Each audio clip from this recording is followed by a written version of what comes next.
Bismillahirrahmanirrahim. Assalamualaikum warahmatullahi wabarakatuh. Waalaikumsalam warahmatullahi wabarakatuh.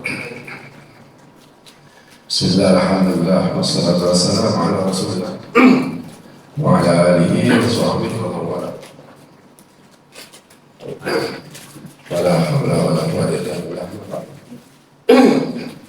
Allah baru pulang saya kemarin jam berapa itu? Jam 2 habis umroh.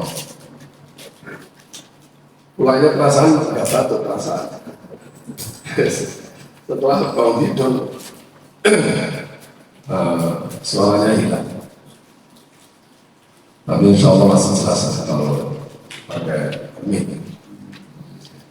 Pertama, alhamdulillah kita bersyukur kita atau maksud saya bisa ketemu kembali dengan sahabat sekalian untuk melanjutkan kajian kita, kajian rutin hari Kamis.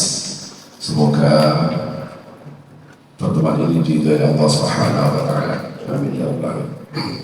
Mudah-mudahan Allah membuka akal pikiran kita, qalbu dan akal kita untuk bisa menerima kebenaran, untuk bisa memahami kebenaran.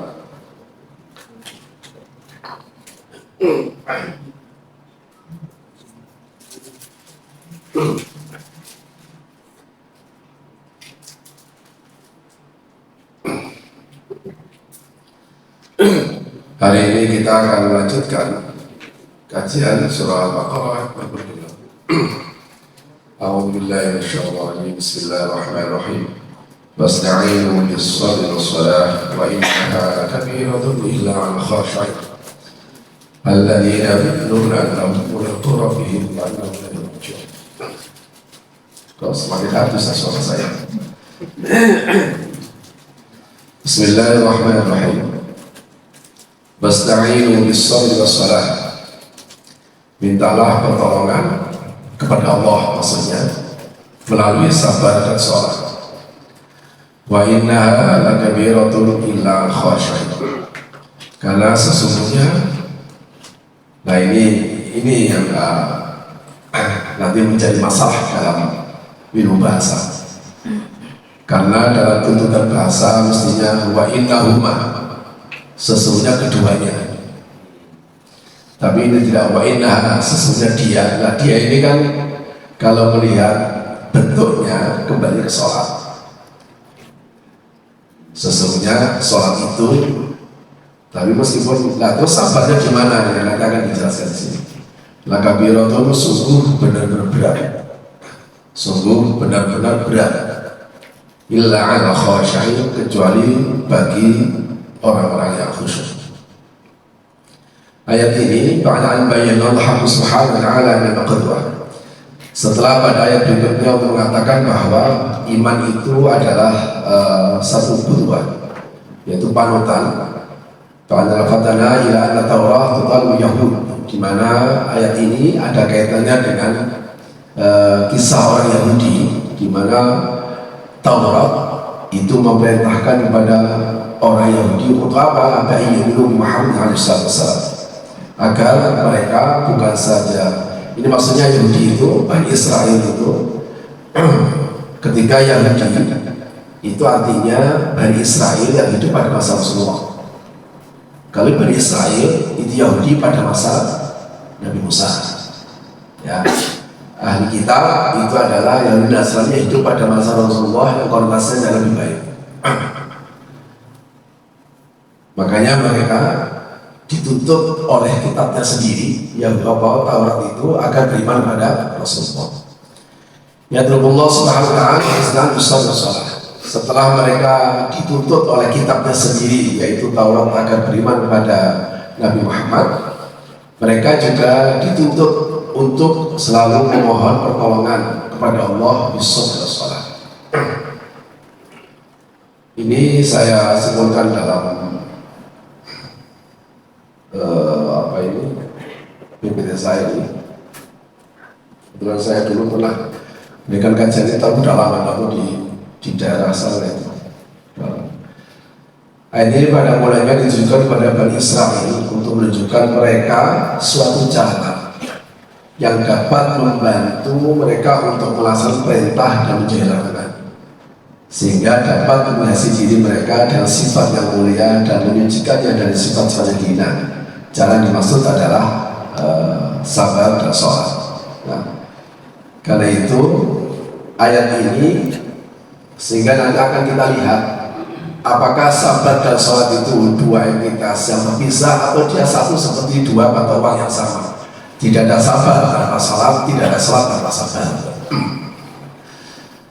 Tapi wa'man isti'an bisabi'anahuna ka'ahdan syaqatan sadaqah. Kenapa Islam mengajarkan sabar?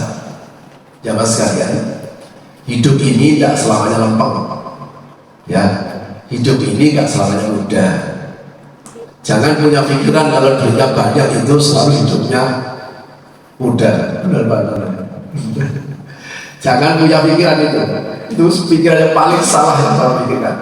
Wah, ini mesti enak, duitnya banyak. Oh, kata siapa? Udah. Tidak ada. Setiap hidup itu pasti pernah mengalami hidup yang susah, berat. Mungkin berat bagi ketika ada berita dolar naik 0, itu berat bagi orang duitnya banyak. Bagi bapak tidurnya nyaman. Jadi tidak usah punya pikiran bahwa orang lain tidak punya masalah. Bahwanya ini sudah bagian dari sunnah kehidupan. Itu pasti setiap manusia pasti akan mengalami satu peristiwa yang berat, apapun bentuknya. Entah menimpa dirinya, entah menimpa keluarganya, entah menimpa pekerjaannya, entah menimpa apa saja. Inilah rahasianya kenapa Islam mengajarkan sabar. Nanti akan disebutkan sabar itu apa. Wa anal masalah tak sahlah. Masalah yang tidak dihadapi, masalah yang kita hadapi tidak selalu lurus, tidak selalu mudah. Kadang kita menghadapi yang sulit, bertahan dan jujur. Bahkan ada sekian banyak masalah yang butuh kerja keras, butuh kesungguhan. Mungkin Bapak ada yang ngambil porsi kesungguhannya dari sisi fisik, tapi ada dari sisi pikiran. Mana caranya? Itu sudah dialami semua orang. Sehingga porsinya masing-masing. Karena itu fasabru. Nah, kalau begitu sabar itu apa? Sabar adalah hamlun nafsi ala amil islam. Kemampuan diri untuk menanggung, ya, untuk menghadapi situasi yang sulit di dalam Islam. Wahum ma'ada muqatta'u ala syara'i ayatil ibthanqi. Misalnya ini contohnya pada orang Bani Israel. Karena mereka sudah terbiasa menjual agama, terbiasa menjual ayat Allah dengan harga yang murah. Lianna qala rasulullah fajal ayatnya sama dengan mati dunia. Dia tukar ayat ini dengan urusan dunia.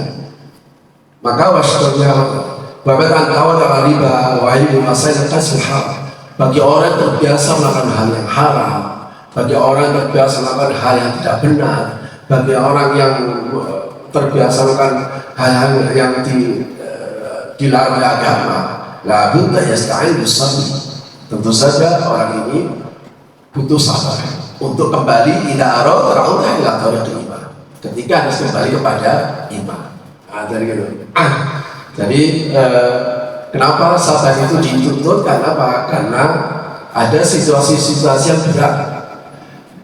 Entah berat menghadapi sesuatu yang harus dicapai, entah berat untuk merubah tradisi, entah merubah kebiasaan buruk yang selama dia lakukan. Orang kalau biasa minum-minum, tahu-tahu terus masih Islam. Makanya pada zaman Rasulullah itu benar-benar kejadian. Ya Rasulullah, saya ini senang dengan Islam, tapi saya ini tidak bisa menghentikan kebiasaan saya minum-minum. Masa saya nggak masuk Islam ya Rasulullah? Pasti dia ditahan. Kalau saya sekarang kalau begitu Islam tak untuk kamu. Kira-kira begitu. Tapi Rasulullah itu unik untuk memberikan solusi. Ya udah nggak apa-apa kamu masuk Islam, tapi syaratnya kamu jujur. Syaratnya harus jujur. Oh iya, dia bersumpah dari Rasulullah bahwa saya jujur. Dia tidak tahu bahwa itu cara Rasulullah untuk masuk. Ya ini awal Islam ya, sebelum ayat khabar turun di periode Makkah. Setiap mau ketemu, bukannya dia sudah muslim loh. Kalau saat itu seorang muslim nggak ketemu Rasul, wah ya ruginya luar biasa. Kalau di sini kan nggak, kata Ustaz nggak apa-apa. Jadi itu kalau zaman itu ketemu Rasul ya ruginya luar biasa. Ketemu Rasulullah selalu ditanya, kamu harus minum. Wah, kamu mau gimana? Dia bersumpah. Iya sih, nggak kesana.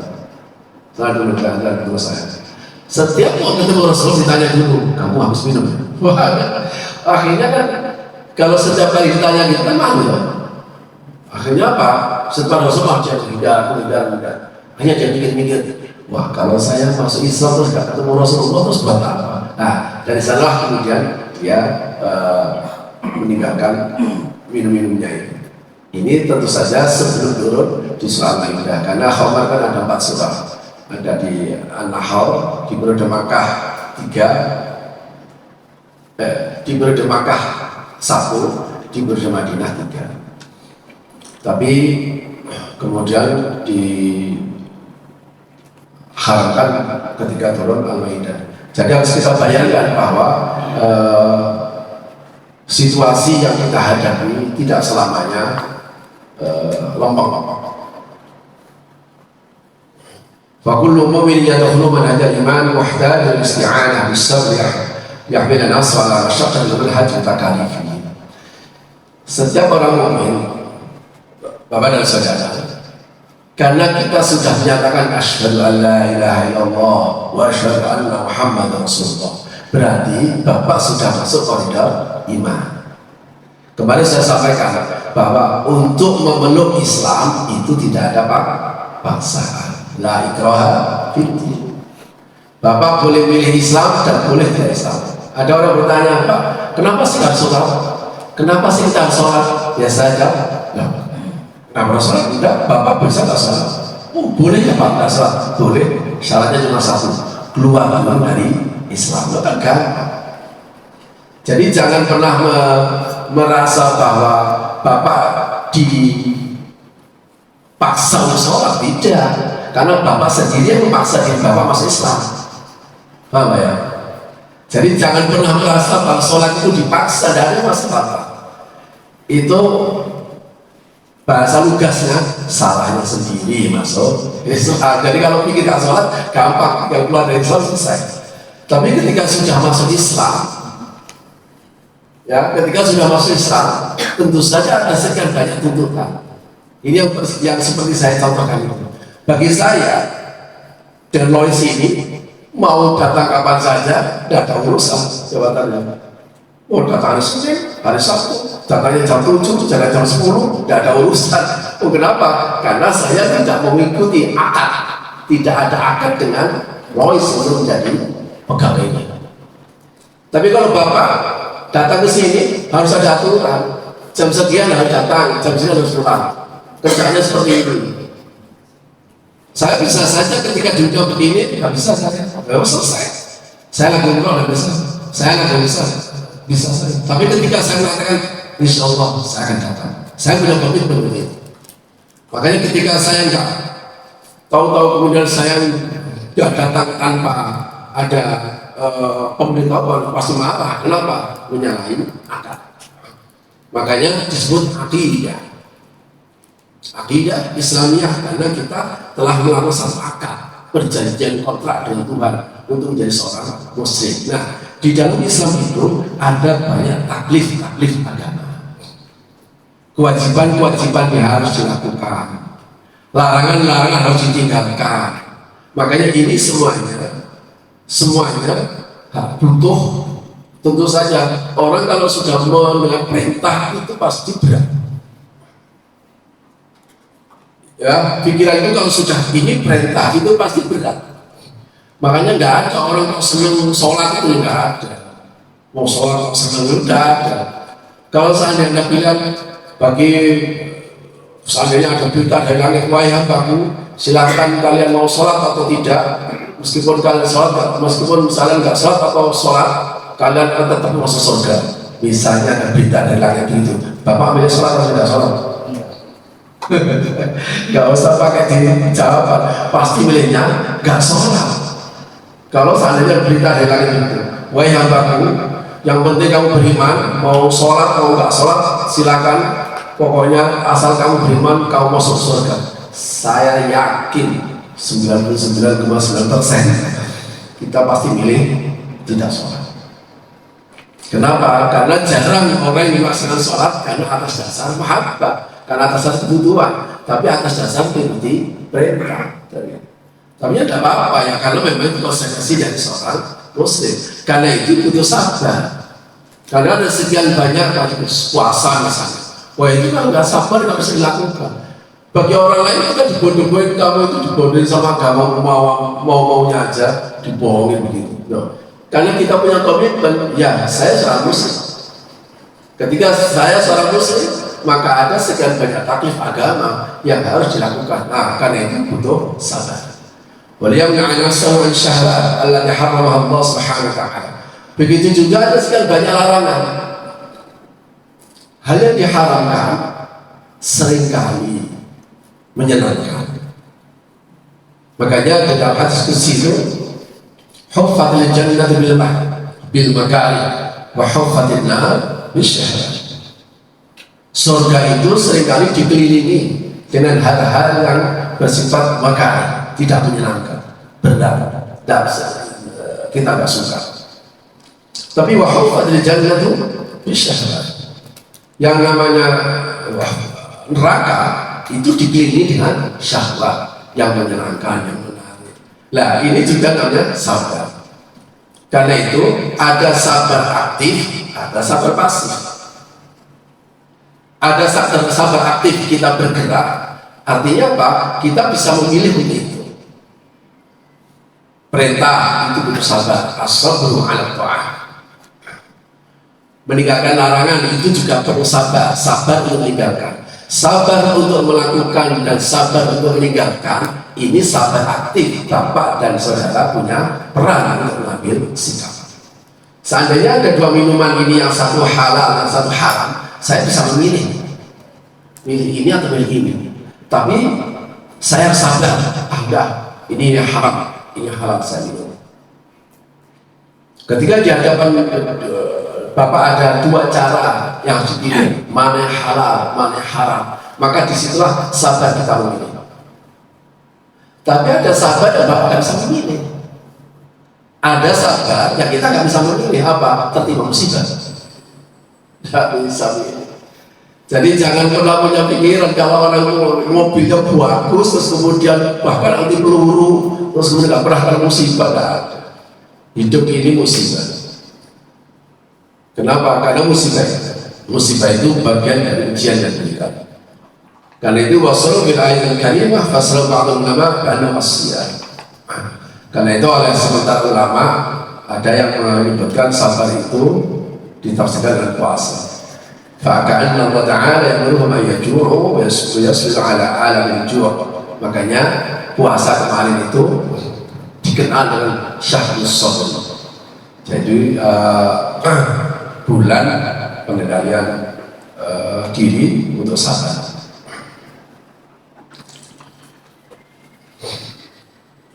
Baik, al-haqqu fi qala wasta'inu bis sabr was-salah. Memohon pertolongan syai'ain, yaitu dua, sabar dan salat. Makanya setiap ayat yaktina yuqal wa innahu. Itu tadi saya sampaikan. Tuntutan kebahasaan ayat ini harusnya wa innahuma. Karena ada dua, sabar dan salat. Tapi Al-Quran tidak, wa innaha. Seperti yang kita lihat di sini, wa innaha. Sehingga di sini kita bingung, hal yang menjadi kata ganti ini sesungguhnya dia ini kembali ke sholat atau kembali ke sabar. Nah gitu ya, saya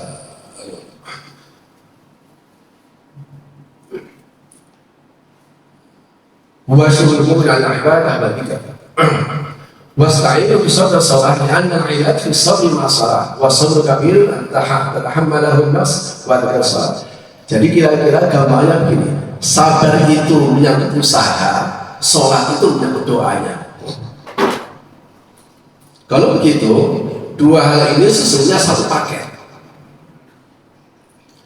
Orang ketika sholat, doa itu, makanya as-sholat ya doa. Sholat itu intinya adalah doa. Makanya dalam sholat itu isinya adalah doa. Nah, sholat yang kita dapatkan sesuai dengan contoh Rasulullah, yaitu af'alun wa aqwalun muftatahatun bitakbir wa mukhtatatun bitaslim. Ini definisi yang disepakati oleh semua ahli, semua ulama. Sholat adalah af'alun wa aqwalun, gerakan dan ucapan. Gerakan dan ucapan. Muftatahatun bitakbir, yang diawali dengan takbiratul ihram. Jadi Bapak dan Ibu jangan salah. Ketika Bapak dan Saudara, misalnya begini, ketika kita ini makmum masbuk, di dalam hadis, ketika kamu menemukan imam itu dalam gerakan apa, lakukan seperti dia. Sujud ya langsung sujud, duduk ya langsung duduk, dan sebagainya. Rukuk ya rukuk. Hadis ini bukan berarti kemudian kita tidak takbiratul ihram, nggak terus datang langsung sujud, ya berarti tidak sholat. Niatnya terus kapan dimulai sholatnya? Ya harus takbiratul ihram dulu baru sujud, takbiratul ihram dulu baru duduk, takbiratul ihram dulu baru i'tidal, ikuti gerakan imam, baru takbiratul ihram dulu ikuti rukuk. Kan misalnya kita langsung. Nah, cuma bedanya kalau kita takbir sementara imam masih dalam keadaan rukuk, ini masih dianggap satu rakaat. Man adraka rukuk faqad adraka rakaah, faman adraka rakaah faqad shalah. Jadi kalau kita takbir kok imamnya masih rukuk dan kita masih menangi bisa mendapatkan rukuknya imam, maka itu masih dianggap sholat, masih dalam rukuk, masih dalam rakaat. Ya takbir ihram saja, nggak usah baca apa-apa. Allahu akbar langsung. Karena semuanya sudah datang bersama imam. Ya ini fikir, nanti bisa ditanya lebih lanjut pada Ustaz Fikir.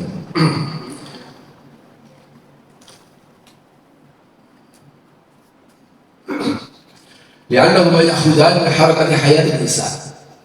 Karena sabar dan sholat ini dibutuhkan dalam aktivitas hidup manusia sehari-hari. Wa sabruna madrun yasbiru 'ala ma yantani'u 'anhu min 'aini dunya wa zakhriha. Sabar yang paling berat itu adalah ketika kita melawan hawa nafsu terkait dengan persoalan kenikmatan duniawi. Ini yang paling berat. Jadi dua saja.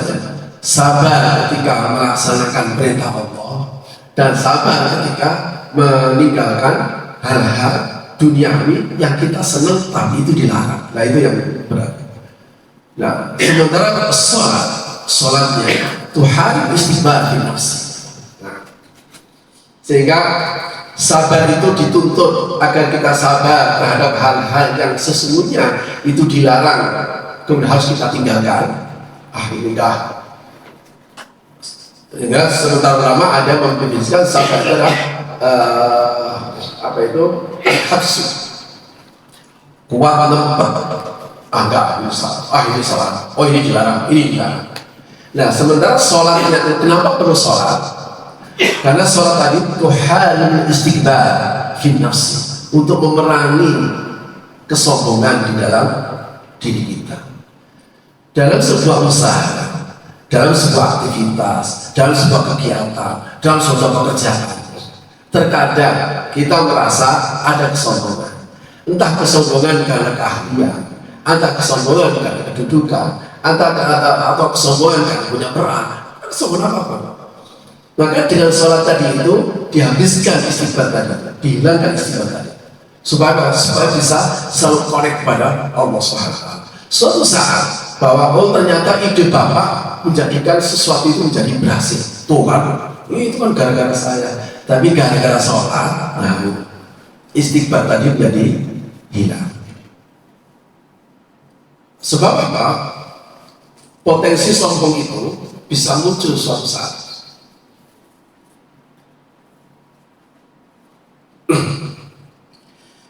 Orang sombong itu bukan berarti orang yang punya keahlian, tidak gitu. Orang punya dunia banyak pasti sombong, tidak. Orang pintar pasti sombong, tidak. Orang yang merasa pintar, merasa berkuasa, merasa paling kaya, merasa paling berperan, merasa paling berdosa. Kalimat merasa itulah yang menjadikan orang itu kemudian terjebak kepada sikap istikbar. Sulit untuk dinasihati, tidak bisa menerima pendapat orang lain. Dari itu istikbar. Jadi ada dua, batul haq, kebenaran ditolak, wa mumtaz, orang lain direndahkan. Melalui sholat, jamaah sekalian, kenapa sholat itu bisa memerangi? Karena di dalam sholat itu ada satu aktivitas di mana semua orang akan melakukan, yaitu sujud. Makanya sujud disebut asasus inti dari sholat. Asas ibadah sholat, tapi inti dari sholat adalah sujud. Karena di sujud itulah kita dengan secara sengaja, ini benar saja, meletakkan anggota tubuh yang paling mulia, yaitu kepala ini, ke tempat yang paling hina, yang bisa diinjek itu orang. Makanya aneh kalau orang itu sudah sering bersujudkan anggotanya yang paling mulia, tapi bangun kok sombong lagi lah itu. Ya itu sujudnya kemarin itu sujud karena apa? Pada sujud itu maksudnya itu begitu, akan menghancurkan potensi kesombongan yang ada di diri seseorang. Semua orang pasti punya potensi kesombongan itu, tapi dia berpotensi, karena dia potensi, dia bisa aktual, bisa tidak aktual. Bahkan kalau salimanya ada jasa, seakan-akan iman itu tidak bisa dikapling-kapling, oh ini sendiri-sendiri, tidak begitu. Makanya sabar dan sholat itu seakan-akan seperti dua sisi dari satu mata uang yang sama. Falyatimu sabru bila sholat, sabar tidak akan sempurna tanpa sholat, wala tattaqimus sholat illa bisabr. Tidak mungkin sholat itu kemudian menjadi kuat kecuali dengan sabar. Illa khashi'in wa innaha lakabiratun illa khashi'in. Siapa orang khusyuk? Di sini didefinisikan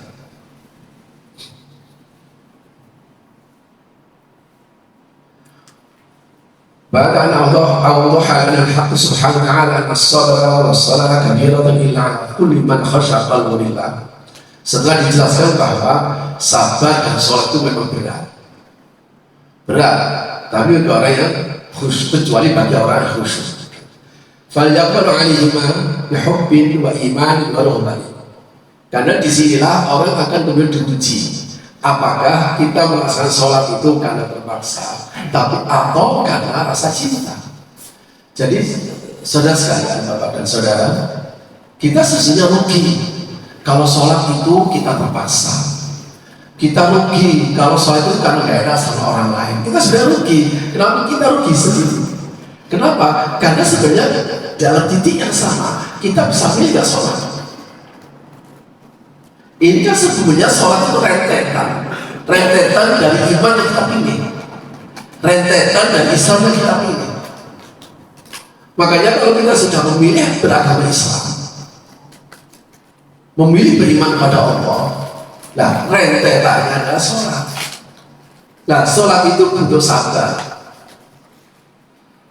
Karena kita beriman dan hidup itu butuh usaha, maka usaha itu butuh sabar. Nah, usaha itu juga butuh doa. Nah, rentetan-rentetan inilah yang sesungguhnya yang sudah kita lalui. Makanya kalau kemudian ada seorang muslim kok kemudian gak sholat, itu sangat disayangkan. Rugi karena dia sudah muslim. Nah, sementara sholat itu kan tidak banyak, cuma 5 kali sehari semalam, dan gak butuh lama. Tadi selesai berapa menit? 5 menit, selesai tadi paling 5 menit, cuma 5 menit, gak butuh lama. Bapak ada assalamualaikum langsung lari dan gak apa-apa juga, tapi ya jangan, gak punya adab sama Allah, ya istighfar lagi habis itu tak. Makanya ruginya luar biasa. Kenapa? Karena Allah hanya mensyaratkan, mewajibkan, makanya kemudian disebut dengan taqlilul takalif. Prinsip hukum Islam itu salah satunya adalah taqlilul takalif, sedikit sekali yang dibebankan, sedikit sekali. Kita hanya 5 kali sehari semalam dan jumlahnya cuma 17 rakaat. Cuma 17 rakaat. Ya cuma. Kenapa? Karena orang bisa sehari semalam itu sampai 1000 rakaat bisa. Ya jangan lihat seperti saya, lihatlah seperti Ali Zain Abidin Al-Abid tadi. Lihatlah orang yang biasa sholat ya, jangan lihat orang nggak biasa sholat. Orang bisa sholat lebih dari 17 rakaat, ya jelas bisa. Itu artinya apa? Bahwa sholat itu tak diletakkan. Meskipun begitu, Bapak dan Saudara, itu ternyata butuh itu. Ternyata juga berat, kecuali bagi orang yang khusyuk.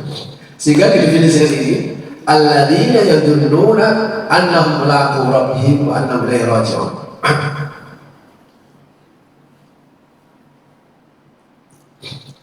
Orang yang punya dzon itu dugaan kuat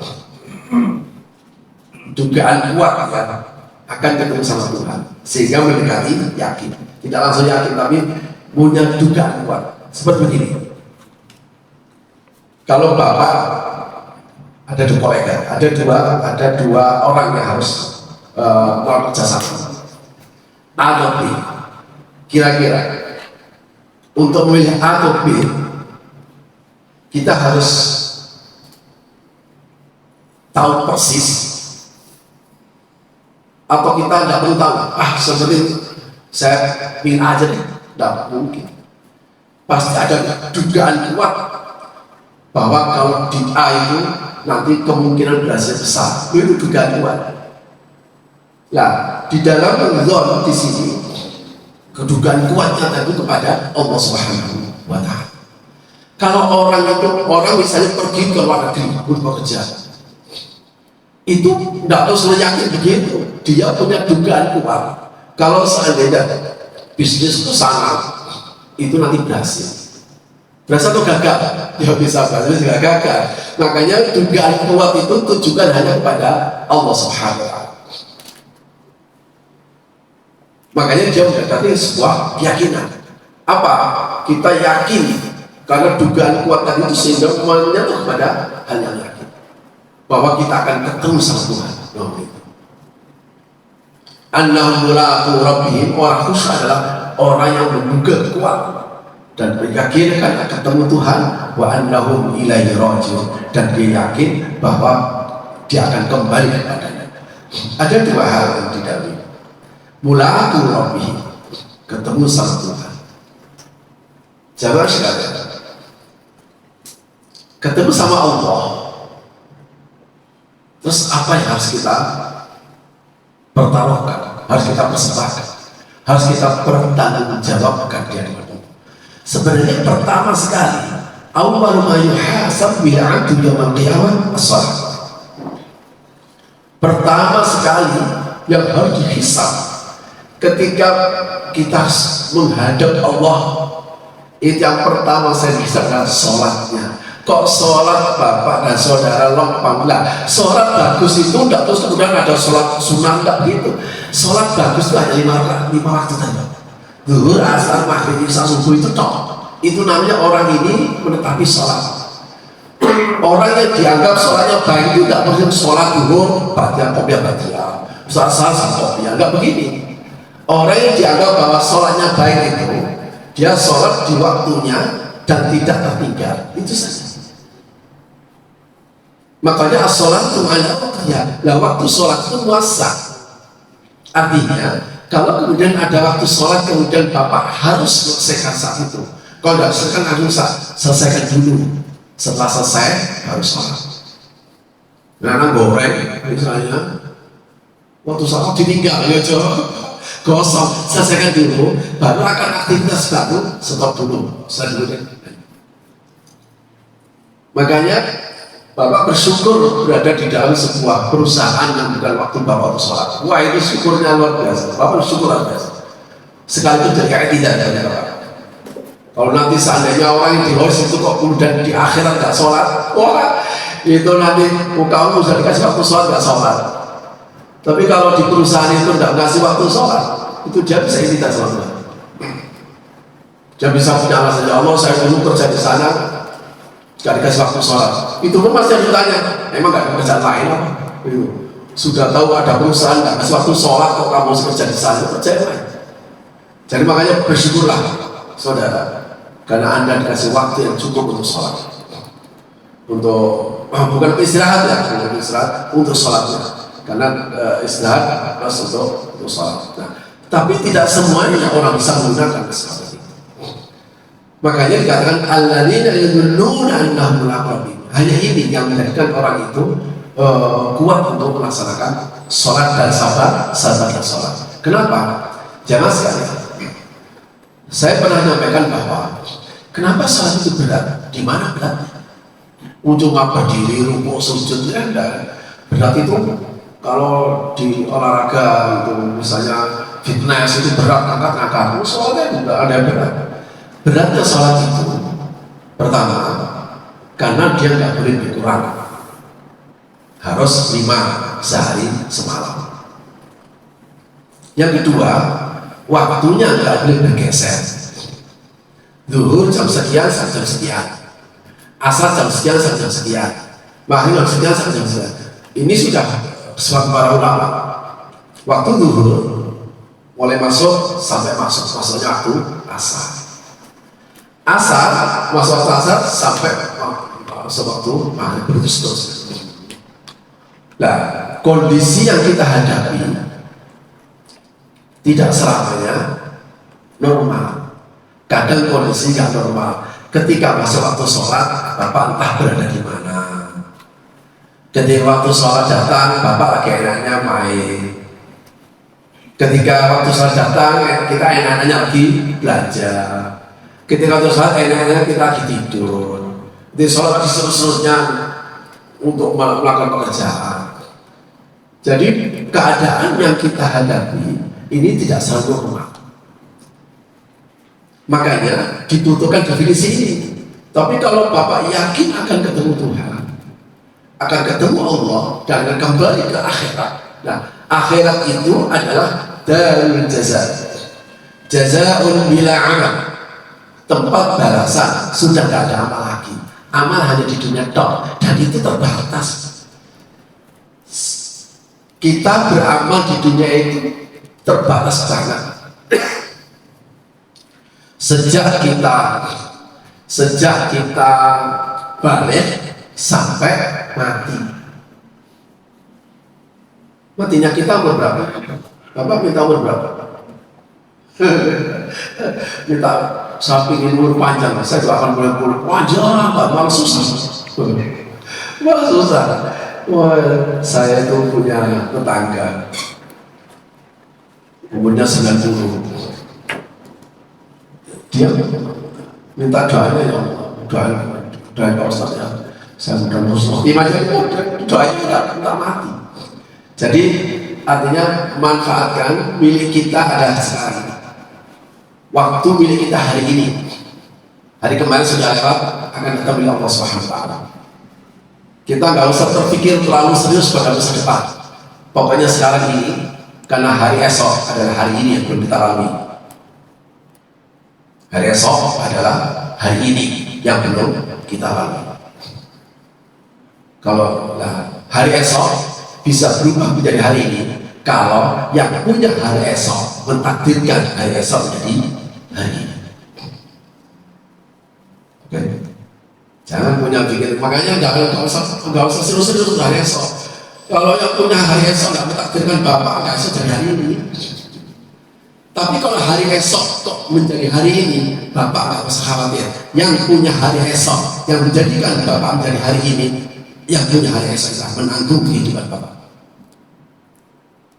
Loh, kan udah rezeki itu bukan kita yang hari, rezeki itu Allah yang menanggung.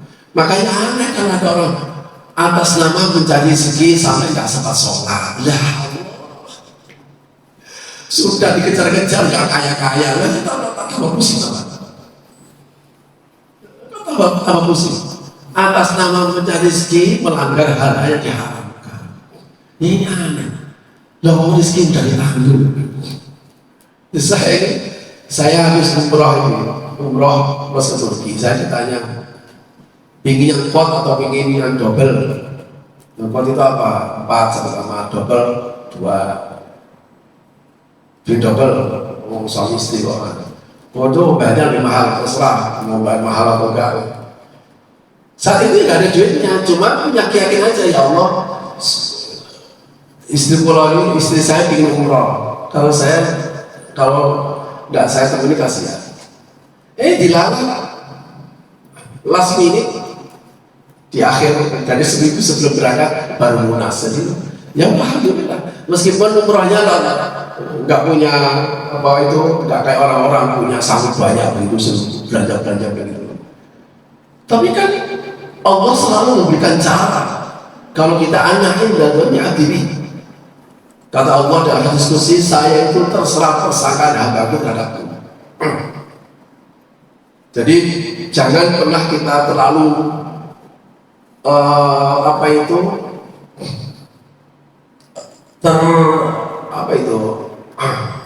terkungkung terhadap semua anak saya masa depan gimana. Nggak bisa. Hari esok itu milik Allah. Yang penting bapak dan saudara kita yakin akan ketemu Allah. Kalau bapak akan yakin ketemu Allah dan Allah yang akan kita pertanggungjawabkan di hadapan Allah dalam sholat, maka seriuslah untuk sholat itu. Makanya di dalam Al-Quran disebut wabtaghi fima ataakallahu darul akhirat, cari akhirat. Jadi perintahnya itu jangan lupa dunia. Jadi cuma jangan lupa, jangan cari dunia lupa akhirat. Cari dunia, jangan lupa akhirat. Bahwa akhirat lupa karena salah meletakkannya. Cari akhirat, jangan lupa dunia. Kok lupa ya tak apa-apa. Nah, karena itu kalimat ini harus kita tanamkan. Saya yakin itu Allah, saya yakin itu Allah. Ini orang khusyuk sehingga dia sholatnya menjadi serius, tidak seperti sholat orang munafik. Orang munafik itu jangan dikira sholat juga. Innal munafiqin yakhada'u wa khada'u wa idza qala shalat qalu salat. Ketika sholat dia itu mangsa-mangsa, yura'unan nas wa la yadruna illa qalila. Dia kalau sekalinya sholat dia lihat. Dia nggak ingat pada Allah kecuali hanya sedikit sekali dia ketika punya Allah Akbar, habis itu tidak lihat. Yang paling tidak kita lebih 1/3 di atas orang munafik lah. Itu kan ya maksudnya ya sebenarnya berat, tapi tidak terlalu berat seperti orang munafik. Ya meskipun kita di sholat itu kadang ada yang masuk, kita hilangkan lagi, ya tidak apa-apa. Seperti begitu. Tapi keyakinan kita akan ketemu Allah itulah yang menjadi situasi sulit apapun yang dimana kita berada. Kok waktu sholat kita tetap sholat.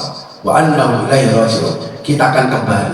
Kita yakin akan kembali kepadanya, kembali ke akhirat. Kembali kepada Allah itu tentu saja lah kita mendapatkan balasan. Maka inilah yang menjadikan orang menjadi kuat untuk melaksanakan sholat dengan sabar. Orang berjalan sabar dengan sholat.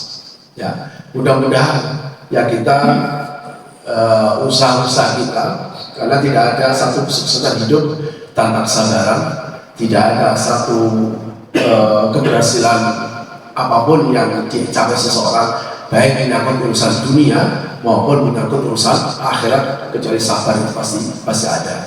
Karena kita punya Tuhan, maka kita diajarkan sholat. Makanya Rasulullah itu kalau dia diadui oleh sahabatnya ada masalah, selalu ambil wudhu, sholat 2 rakaat, kemudian doa.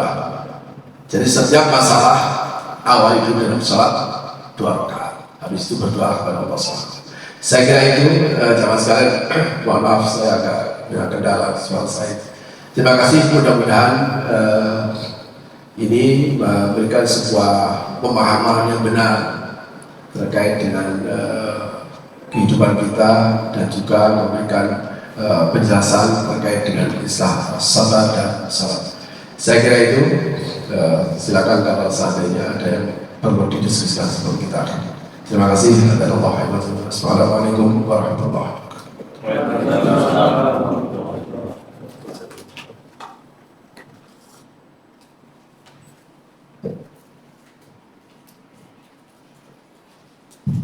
Baik, kita ucapkan jazakumullah khairan katsiran kepada Ustaz Dr. Husnul Hakim yang sudah memaparkan kajian tafsir surah Al-Baqarah ayat 45 dan 46 ya. Wasta'inu bis-sabri was-shalah wa innaha lakabiratun illa 'alal khashi'in alladzina yadhunnuna annahum mulaqu rabbihim wa annahum ilaihi raji'un. Hidup kita ini memang tidak lempeng ya. Pasti akan banyak masalah ujian dan lain sebagainya.